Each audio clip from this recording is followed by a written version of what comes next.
இது காப்பு கட்ட போகிறப்ப பார்த்தீங்கன்னா அங்கங்கே ஆட்டுக்குட்டியெல்லாம் அழகாக உட்காந்து ரெஸ்ட் எடுத்துக்கிட்டு இருந்தாங்க. சரி ஓகே இவங்கள ஒரு கிளிப்பிங்கை போடுவோமே அப்படின்னு சொல்லிட்டு தான் போட்டேன். அதில் அவங்க வீட்டில் நிறைய ஆடு வளர்ப்பாங்களா, அதில் எல்லா ஆடுமே பார்த்துக்கோங்க சனை பிடிச்சி 2 குட்டி போடுமா. அப்படியே ஒட்டுக்க பார்க்கையில் அப்படியே நல்லா இருக்குங்க. பார்க்குறதுக்கே அவ்வளோ அழகாக இருக்கும். சரி இப்போ அத்தை வீட்டுக்கு வந்தாச்சு. இது அத்தை வீட்டுக்கு கொல்லைப்புறம் பார்த்துக்கோங்க பக்கத்தில். காப்புக்கு தேவையான துணியெல்லாம் காஞ்சிக்கிட்டு இருக்கு. சரி செடியை போய் பார்ப்போம். அவங்க ரெடி பண்ணிக்கிட்டு இருந்தாங்க. கொஞ்சம் லேட் ஆகுற மாதிரி இருந்துச்சு. சரி ஓகேன்னு சட்டரை இழுத்து விட்டுட்டு தான் வந்தேன் கடையில். இது பாருங்களேன், சுண்டக்காய் செடிங்க. அதாவது தப்பு செடின்னு நினைக்கிறேன். கொண்டு வந்தது வச்சாங்களா என்னன்னு தெரியல. தப்பு செடி தான் நினைக்கிறேன். சூப்பராக காய்ச்சிருந்ததுங்க. நிறையா காய்ச்சிருந்தது. இதெல்லாம் பார்த்தீங்கன்னா துளசி பார்த்துக்கோங்க. இந்த பக்கம் பார்த்தீங்கன்னா தக்காளி செடி, கத்திரிக்காய் செடி. நம்ம கேட்டால் தான் இந்த கத்திரிக்காய் செடியை மட்டும் இல்லை நொல்லைன்னு வாங்க. ஆனால் இங்கே மட்டும் எப்படி தான் இந்த கத்திரிக்காய் கண்டெல்லாம் வருதுன்னு தெரியலை. ரைட்டு. இது என்னன்னு பார்த்தீங்கன்னா தக்காளிங்க, நாட்டுப்பழம் பார்த்துக்கோங்க. சூப்பராக இருந்துச்சு. லேசாக தாங்க தொட்டேன், பொசுக்குன்னு கீழே விழுந்துருச்சு. எங்கள் அத்தைக்கு தெரிஞ்ச வந்தாலா போச்சா அப்படின்னு வாங்க. இதுவும் பாருங்களேன், குட்டி குட்டி குட்டியாக இருந்துச்சு. அழகாக துளசி செடி. ஓகே இதெல்லாம் ஒரு நாள் பறிச்சுக்குவோம் அப்படின்ட்டு.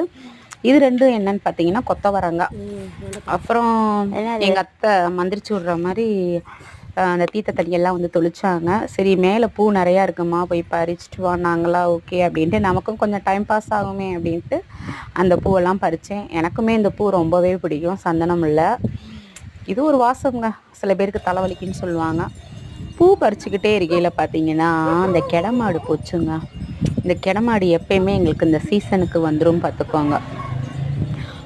அதாவது இந்த டைம் வந்து இங்கே வரும். இன்னும் ஒரு 4-5 மாதம் கழித்து திருப்போணம் பக்கம், அதாவது மதுரை மடப்புறம் இருக்குது பார்த்தீங்களா, அந்த சைடு போய் கெடமாடு போட்டுருவாங்க. அங்கேயுமே நிறைய கிராமங்கள் இருக்கனால நான் என்ன பண்ணுவேன்னா, இந்த கெடமாடு போகையில் சாணி போட்டுக்கிட்டே போகும் பார்த்தீங்களா, அந்த சாணியெல்லாம் கலெக்ஷன் பண்ணுவேன்.